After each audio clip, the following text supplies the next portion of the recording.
Hello investors, எல்லாருக்கும் வணக்கம். நான் குமரன், விசால் சர்வீஸோட அட்வைசரி சேனல் இருந்து. இந்த வீடியோல இந்தியாவோட one of the top brokerage ICICI direct இந்த மந்த்ல சில ஸ்டாக்ஸ் பிரேக் அவுட் ஆக போகுது, நல்லா பெர்ஃபார்ம் பண்ணும் அப்படின்னு சொல்லி நமக்கு சில ஸ்டாக்ஸ் ரெக்கமெண்ட் பண்றாங்க. அந்த ஸ்டாக்ஸை பத்தின ஃபண்டமெண்டல், அவங்களோட பாஸ்ட் பெர்ஃபார்மன்ஸ் இதெல்லாம் எப்படி இருக்கு அப்படிங்கறத பத்தி இந்த வீடியோல நம்ம பார்ப்போம். இந்த மாதிரி சிச்சுவேஷன்ஸ்ல இந்த ஸ்டாக்ஸ்ல நம்ம இன்வெஸ்ட் பண்றது நம்மளோட போர்ட்ஃபோலியோக்கு சூட்டா இருக்குமா அப்படிங்கறத பத்தி டிஸ்கஸ் பண்ணுவோம். இந்த வீடியோவை ஃபுல்லா பார்த்துட்டு பிடிச்சிருந்தா லைக் பண்ணுங்க. உங்களுக்கு சந்தேகங்கள், டிராபேக்ஸ், கமெண்ட்ஸ் எதுவாக இருந்தாலும் கமெண்ட் செக்ஷன்ல ஷேர் பண்ணுங்க. மறக்காம சப்ஸ்கிரைப் பண்ணுங்க. முதல்ல நம்ம பார்க்க போற ஸ்டாக் அக்ரோ கேபிட்டல்ஸ் லிமிடெட். இவங்க பினான்ஸ் செக்டர்ல வராங்க. இவங்க ஒரு நான் பேங்கிங் பினான்ஸ் கம்பெனி. இவங்களோட பிசினஸ் பார்த்தீங்கன்னா சின்ன சின்ன ஸ்டார்ட் அப், ஸ்மால் பிசினஸ் பண்றவங்களுக்கு லோன் கொடுக்கறது இவங்களோட மேஜர் பிசினஸா இருக்கு. இவங்களோட போக்கஸை பொறுத்த வரைக்கும் எல்லா செக்டர்லையும் இவங்களோட கான்ட்ரிபியூஷன் ஆசைப்படுறாங்க. Like FMCG, automobile, hospitality, health care, இந்த மாதிரி எல்லா செக்டர்லையும் அவங்களோட கான்ட்ரிபியூஷன் இருக்கணும் டார்கெட் பண்றாங்க. ஃபண்டமெண்டல்ஸ் பொறுத்த வரைக்கும் அவங்களோட மார்க்கெட் கேபிட்டல் பாத்தீங்கன்னா 2529 கோடி வச்சிருக்காங்க. அவங்க இப்ப கரண்டா 273 ரூபாய்க்கு ட்ரேட் ஆயிருக்காங்க. அவங்களோட புக் வேல்யூ பாத்தீங்கன்னா 140 இருக்கு. ஆர்ஓசிஐ பொறுத்த வரைக்கும் அவங்கள்ட்ட 10.9% வச்சிருக்காங்க. இந்த செக்டருக்கு அது ஓகே தான், ஆனா ஆர்ஓஇ ரொம்ப மோசமா இருக்கு. அவங்கள்ட்ட வெறும் 4% தான் வச்சிருக்காங்க. அவங்களோட ஃபேஸ் வேல்யூ பாத்தீங்கன்னா 10 ரூபா இருக்குது. மேபி ஃபியூச்சர்ல ஸ்பிளிட், போனஸ் இந்த மாதிரி நிறைய கிடைக்க சான்சஸ் இருக்கு. ப்ராஃபிட் அண்ட் லாஸ் பொறுத்த வரைக்கும் 2023 அவங்களோட ப்ராஃபிட் பாத்தீங்கன்னா 40 கோடி. அதே 2022 அவங்களோட ப்ராஃபிட் 15 கோடி தான். இதை கம்பேர் பண்ணும்போது 25 கோடி அவங்களுக்கு 1 இயர்ல ப்ராஃபிட் தான். இப்போ கரண்டா அவங்கள்ட்ட 81 கோடி நெட் ப்ராஃபிட்டா வச்சிருக்காங்க.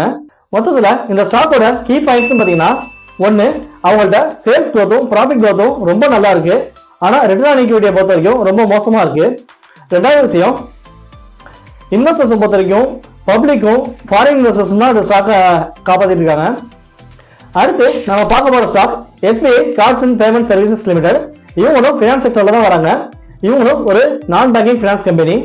இவங்களோட பிசினஸ் பாத்தீங்கன்னா இவங்களோட மேஜர் கிரெடிட் கார்ட்ஸ். இவங்களோட போக்கஸ் பாத்தீங்கன்னா இவங்கள்ட்ட இருக்க 8 டைப்ஸ் ஆஃப் கிரெடிட் கார்ட்ஸை கன்சியூமர் ஆனவங்கள்ட்ட பிசினஸ் பண்ணி அது மூலமா ப்ராஃபிட் பண்றது இவங்களோட போக்கஸா இருக்கு. ஃபண்டமெண்டல்ஸ் பொறுத்த வரைக்கும் இவங்களோட மார்க்கெட் கேபிட்டல் 73,289 கோடி வச்சிருக்காங்க. இவங்க இப்ப கரண்டா 771 ரூபாய்க்கு ட்ரேட் ஆயிட்டு இருக்காங்க. இவங்களோட புக் வேல்யூ பாத்தீங்கன்னா 117 ரூபாய் இருக்கு. இவங்க டிவிடெண்டா 0.32% ரெகுலரா கொடுத்துட்டு இருக்காங்க. இவங்களோட ஆர்ஓசி பாத்தீங்கன்னா 13% வச்சிருக்காங்க. இந்த பினான்ஸ் செக்டருக்கு 13% அதிகமானதுதான்.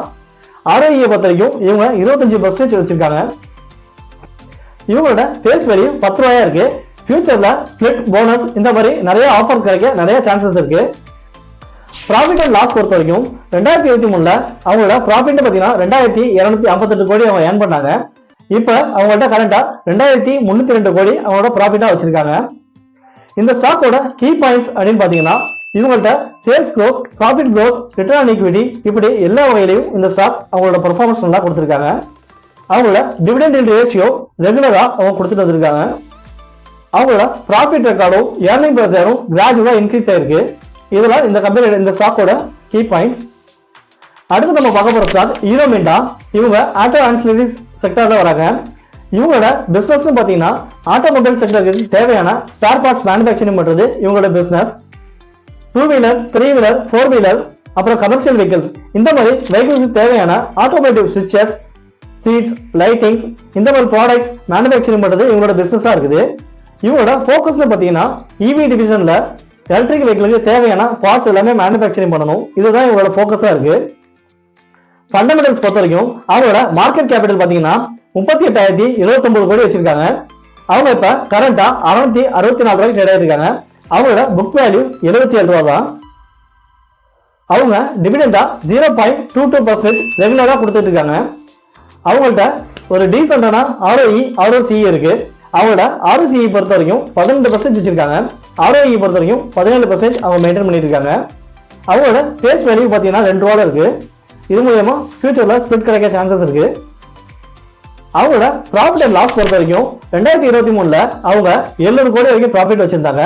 இப்ப அவங்கள்ட்ட கரண்டா 786 கோடி அவங்களோட ப்ராஃபிட்டா வச்சிருக்காங்க. இந்த ஸ்டாக்கோட கீ பாயிண்ட்ஸ் நம்ம பார்த்தோம்னா இவங்கள்ட்ட டிவிடெண்ட் பே அவுட் ரேஷியோ ஒவ்வொரு வருஷமும் கரெக்டா கொடுத்துட்டு இருக்காங்க. ரெண்டாவது sales growth, profit growth, CAGR, return on equity, இப்படி எல்லா சைட்லையும் அவங்களோட பர்ஃபார்மன்ஸ் நல்லா இருக்கு. மூணாவது அவங்களோட net profit year by year increase ஆயிட்டு இருக்கு. ஃபைனலா நம்ம பார்க்க போற stock Grindwell Norton capital good செக்டர்ல வராங்க.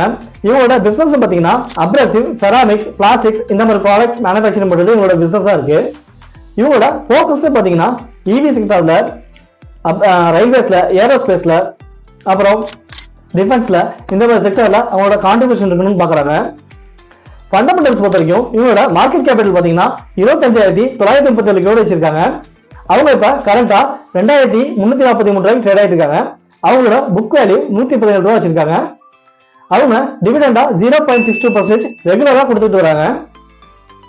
இந்த ஸ்டாக்கை பொறுத்த வரைக்கும் அவங்க ஒரு நல்ல ROCE அண்ட் ROE வச்சிருக்காங்க. அவங்களோட ROCE பாத்தீங்கன்னா 22% வச்சிருக்காங்க, ROE 25% வச்சிருக்காங்க. அவங்களோட ஃபேஸ் வேல்யூ பாத்தீங்கன்னா 5 ரூபாய் இருக்கு. இது மூலமா நமக்கு ஸ்பிளிட் கிடைக்க சான்ஸ் இருக்கு.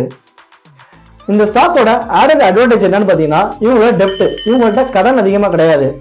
இவங்களோட டெப்ட் டு ஈக்விட்டி பாத்தீங்கன்னா 0.04% தான் வச்சிருக்காங்க. இவங்களோட அதிகபட்ச கடனே 65 கோடி தான். இந்த ஸ்டாக்கோட ப்ராஃபிட் அண்ட் லாஸ் பொறுத்த வரைக்கும் 2023ல அவங்களோட ப்ராஃபிட் பாத்தீங்கன்னா 362 கோடி வச்சிருந்தாங்க. இப்போ கரண்டா அவங்க 378 கோடி நெட் ப்ராஃபிட்டா வச்சிருக்காங்க. இந்த ஸ்டாக்கோட கீ பாயிண்ட்ஸ் பாத்தீங்கன்னா, ஒன்னு அவங்கள்ட்ட அதிகமான கடன் கிடையாது, ரெண்டாவது அவங்கள்ட்ட நல்ல ROCE, ROE வச்சிருக்காங்க, மூணாவது அவங்களோட sales growth, profit growth, CAGR, return on equity இப்படி எல்லா வகையிலும் அவங்க நல்லா இருக்காங்க. நாலாவது அவங்களோட டிவிடெண்ட் பேட் ரேஷியோ ஒவ்வொரு வருஷமும் கரெக்டா கொடுத்துட்டு வராங்க. ஃபைனலா என்னோட பாயிண்ட் ஆஃப் வியூல என்னோட சஜஷன், இந்த வீடியோல சொல்லிருக்கிற 4 ஸ்டாக்ஸ்மே ஃபண்டமெண்டலா ரொம்ப நல்லா இருக்குது, எக்ஸப்ட் அக்ரோ கேபிட்டல்ஸ் தவிர. மற்ற 3 ஸ்டாக்ஸ்ல உங்களோட இன்வெஸ்ட்மெண்ட் லாங் டர்ம் இன்வெஸ்ட்மெண்ட்ல கூட நீங்க கன்சிடர் பண்ணலாம். இந்த வீடியோ போட்டதுக்கான ரீசன் பாத்தீங்கன்னா, இந்த ஜனவரில இந்த 4 ஸ்டாக்கும் பிரேக் அவுட் ஆகும் அப்படின்னு சொல்லி ICICI டைரக்ட் ரெக்கமெண்ட் பண்ணியிருந்தாங்க. நம்ம இன்வெஸ்ட்மெண்ட் பண்றதுக்கு முன்னாடி இந்த ஸ்டாக் நல்லா இருக்கா அப்படிங்கிறத நம்மளுக்கு தெரிஞ்சாகணும். அதுக்காக தான் இந்த ஃபண்டமெண்டல் அனலைசிஸ் வீடியோ. இந்த வீடியோ உங்களுக்கு பிடிச்சிருந்தா லைக் பண்ணுங்க. உங்களோட கமெண்ட்ஸ், சந்தேகங்கள், டிராபேக்ஸ் எதுவாக இருந்தாலும் கமெண்ட் செக்ஷன்ல ஷேர் பண்ணுங்க. மறக்காம சப்ஸ்கிரைப் பண்ணுங்க. நம்ம அடுத்த வீடியோல பார்ப்போம். பாய்.